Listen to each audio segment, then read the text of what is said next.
హార్దిక్ పాండ్యా ఈసారి ఐపీఎల్లో hot topic ఇతను. ముంబై కెప్టెన్గా సెలెక్ట్ అయినప్పటి నుంచి ఇప్పటి వరకు హార్దిక్పై హేట్రిడ్ ఎంత పెరిగిందంటే పాండ్యా కనిపిస్తే చాలు అతన్ని బ్రూస్ చేస్తున్నారు. ఓ రకంగా హార్దిక్ ఇప్పుడు ముంబై ఫ్యాన్స్కు ఎనిమీ అయ్యాడు. మరి నిజంగా ఇందులో హార్దిక్ తప్పుందా? చూద్దాం.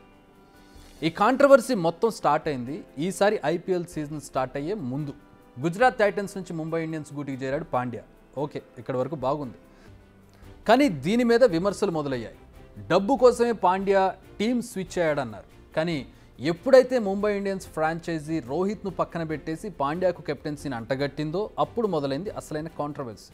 పాండ్యాకు తగిలింది అసలైన సెగ. మోస్ట్ సక్సెస్ఫుల్ కెప్టెన్ ప్రస్తుతం టీమిండియా కెప్టెన్ను తప్పింది. పాండ్యా లాంటి ప్లేయర్కు కెప్టెన్సీ ఇవ్వడాన్ని రోహిత్ అండ్ ముంబై ఫ్యాన్స్ అస్సలు డైజెస్ట్ చేసుకోలేకపోయారు. అది కాస్త చిరాగ్గా ఆ తర్వాత కోపంగా మారింది. చివరికి పాండ్యాను శత్రువులా ట్రీట్ చేసే వరకు వెళ్ళింది. దీనికి బెస్ట్ ఎగ్జాంపుల్ అహ్మదాబాద్లో గుజరాత్ ముంబై మధ్య జరిగిన మ్యాచ్. ఒకటి ఒకప్పుడు కెప్టెన్గా చేసిన టీం, మరొకటి ప్రస్తుతం కెప్టెన్గా ఉన్న టీం. కానీ రెండు టీంల ఫ్యాన్స్ నుంచి పాండ్యాకు కోఆపరేషన్ లేదు.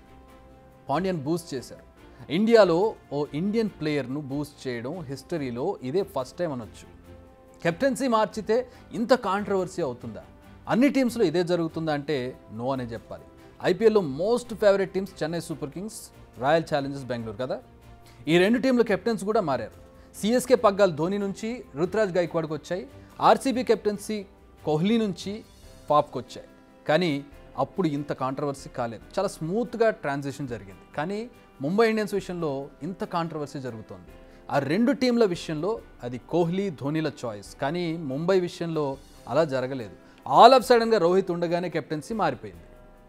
మరి ఈ కాంట్రవర్సీలో పాండ్యా తప్పేం లేదా అంటే ఉందని అంటున్నారు ఫ్యాన్స్. పాండ్యా బిహేవియర్ మొదటి నుంచి వివాదాస్పదమే. ఫస్ట్ మ్యాచ్లో బుమ్రాను కాదని తనే ఫస్ట్ ఓవర్ బౌలింగ్ చేయడం, అదే మ్యాచ్లో రోహిత్తో వ్యవహరించిన తీరు, ఆ మ్యాచ్లో ముంబై ఓడిపోవడం, ఇలాంటి సీన్స్తో పాండ్యా మరోసారి కాంట్రవర్సీకి కేర్ఆఫ్గా మారాడు. ఇక సెకండ్ మ్యాచ్లో కూడా ఇదే సీన్స్ కనిపించాయి. సీనియర్స్ను అస్సలు లెక్క చేయకపోవడం, కోచ్లకు మర్యాద ఇవ్వకపోవడం, మలింగని ఏకంగా పక్కకి నెట్టేయడం, ఆ మ్యాచ్లో ఎస్ఆర్హెచ్ చేతిలో అత్యంత దారుణంగా ఓడిపోవడం. ఈ రెండు మ్యాచ్ల్లో అటు బౌలింగ్ ఇటు బ్యాటింగ్లో అత్యంత దారుణంగా ఫెయిల్ అయ్యాడు పాండ్యా. ఇలా సిరీస్ ఆఫ్ సీన్స్తో మరింత కష్టాల్లో పడ్డాడు అతను. ఒక్క హార్దిక్నే కాదు, అతని వైఫ్ నటాషాను కూడా టార్గెట్ చేస్తున్నారు ఫ్యాన్స్. టీంను నడిపించేటప్పుడు ఇలాంటి విమర్శలను పట్టించుకోవాల్సిన అవసరం లేదంటున్నాడు Steve Smith. Just focus on the game, leave everything behind అంటూ సలహాలు ఇస్తున్నాడు స్మిత్. గతంలో స్మిత్ కూడా ఇలాంటి సీన్స్నే ఫేస్ చేశాడు. మరి బాల్ ట్యాంపరింగ్ వివాదంలో ఇరుక్కొని బ్యాన్కు గురయ్యాడు. రీఎంట్రీ ఇచ్చిన తర్వాత కూడా చీటర్ అంటూ టార్గెట్ చేసేవారు అతన్ని. మళ్ళీ ఫామ్లోకి రావాలంటే ఇవన్నీ పట్టించుకోవద్దని స్మిత్ ఇచ్చే సజెషన్ ఫ్రమ్ సెల్ఫ్ ఎక్స్పీరియన్స్. ఏదేమైనా ప్రస్తుతం హార్దిక్పై హేట్రిడ్ పీక్స్లో ఉంది. ఇందులో సగం పాపం ముంబై టీం మేనేజ్మెంట్దే, మరో సగం పాపం హార్దిక్ యాటిట్యూడ్ది. మరి ఇప్పటికైనా మారతాడా? ఫ్యాన్స్ మనసు గెలుచుకోవడంతో పాటు టీంకు కప్ అందిస్తాడా అన్నది చూడాలి. కానీ పాండ్యా మారకపోతే అతన్నే మార్చాల్సి వస్తుందా అన్నది కూడా ఇప్పుడు ఇంట్రెస్టింగే.